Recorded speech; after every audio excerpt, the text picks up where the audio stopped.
Welcome back on this glorious and amazing day.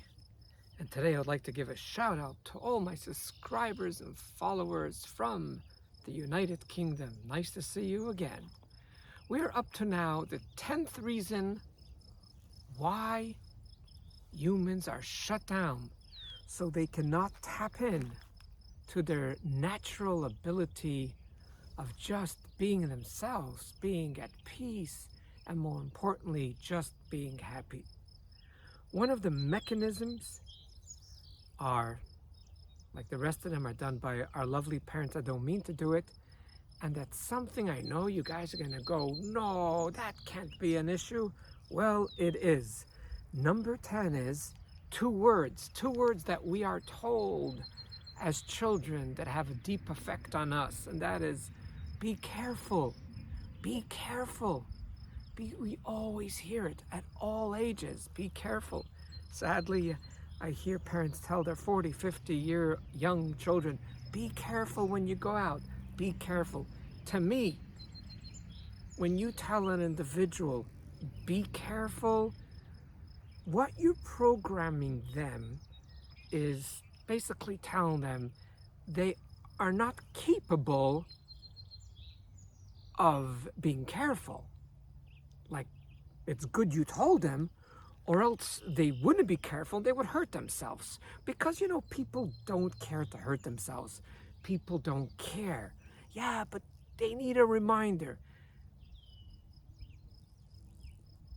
Yes, they need a reminder, but there's two ways how the reminder could come. One way the reminder come from themselves. They make mistakes and they learn, and that's when the reminder has a very, very deep effect.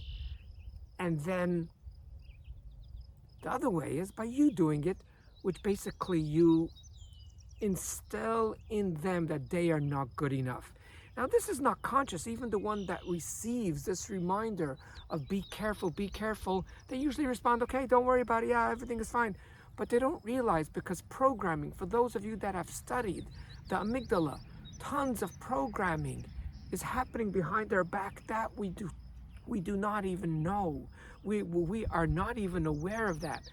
Now, am I going to say never to say the word be careful? Well, I'm not sure if I'm going to not say it all the time. I'm actually going to take some action. So this doesn't apply 100% of the time. So please don't take this video out of context. If I see a little 1.5-year young child pushing the chair towards the stove, I won't even tell them to be careful. Very gently with love, I'll pick them up, move away the chair. Obviously, we need to protect little ones. But I'm talking about once you become older. And I myself, for all my life, told it to my kids so many times. Be careful, you're dropping that. And then I realized it doesn't come from logic, it doesn't come from science, it comes from my program. And let me tell you something, it's not easy. When I had one of my children, on a very frequent basis, would take the keys of our van, and it was 9, 10 o'clock at night, and she would say, bye, I'm going. I would just smile, look at her, and say, enjoy, have a good time. Not, what time are you coming back? Be careful, it's at night, make sure to do this, make sure to do that. And she turned out to be more than okay, because she had to take responsibility for her actions. You know what? We see a child. It happens to adults. Their elbow, they move over by the table, so they knock over a glass. And sometimes we panic, be careful. Wait 1 second, what's going to happen? The child is distracted, or the adult is distracted, they'll knock down the glass. They might even break it. Well, my children used to knock over cups of various drinks. When I remembered, I would smile and go, whoops. And I would very gently ask them what they want to use to clean it up. Do they want to use paper towels, or do they want to use napkins? Now, when children, teens, and adults will be oblivious of what's going around, will knock with their elbow or with their hands the cup of water or juice, that is the greatest be careful. That comes from trial and error. That comes from authentic life. And then It's not about giving them a speech to be more careful. Why weren't you more careful? Because again, you're just putting them down and crushing them. How can there be happy in life when I'm just never good? I'm never careful. I am bad. I can't come to the table without knocking something over. I'm just clumsy. I hear this all the time from all ages. I'm just so clumsy. No, you just ask them if they how they want to clean it up. When it happens again and again and again, we learn as humans. Now, for those of us that grow up and we don't learn, you might want to talk to a professional and say, why am I constantly hurting myself? I'm always doing certain things. It happens to be, I'm not going to talk about it here, I'm just going to mention it, that people subconsciously actually do hurt themselves against the prefrontal cortex that doesn't want them to get hurt. There's different parts of the brain that want different things. So for example, the prefrontal cortex tells me, do not eat these cookies, they're very unhealthy, sugar is fuel for cancer, sugar is unhealthy for your teeth, you name it, there's no nutrition besides garbage in it. Yet the other part of you says, no, I want it. And sometimes it's a very, very deep desire of wanting it. That deep desire is way stronger than our decision of not wanting it. Before I sign off, I want to share something amazing. Before I decided to record this now, I decided, you know what?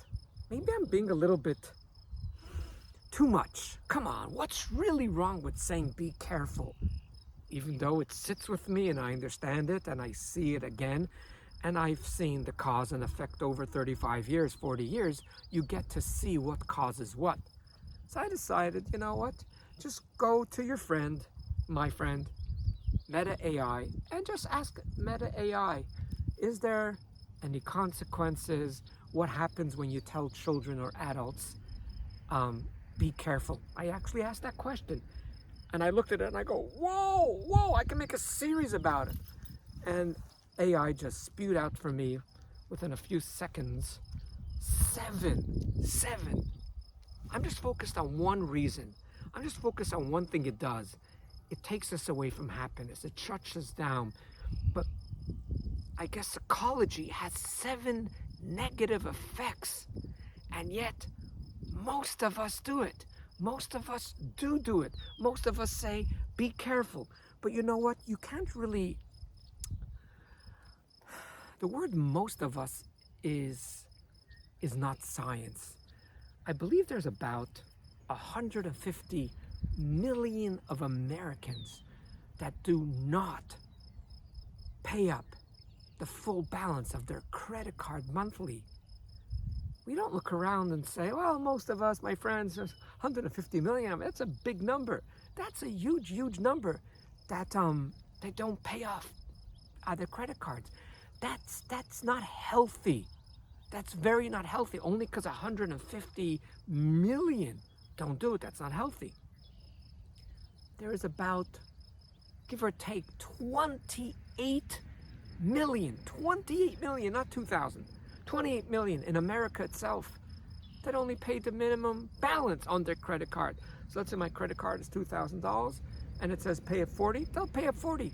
Can you imagine all your friends around you? They're part of the 28 million that only pay up the minimum of their credit card balance. You go, well, I'll be like everyone else. Remember this rule, only because everyone does it, that doesn't mean it's right. There's no science that said everyone does it. There's everyone that's non-sensitive, anyone that's not using critical thinking, anyone which is 150 don't pay down their full balance on the credit card.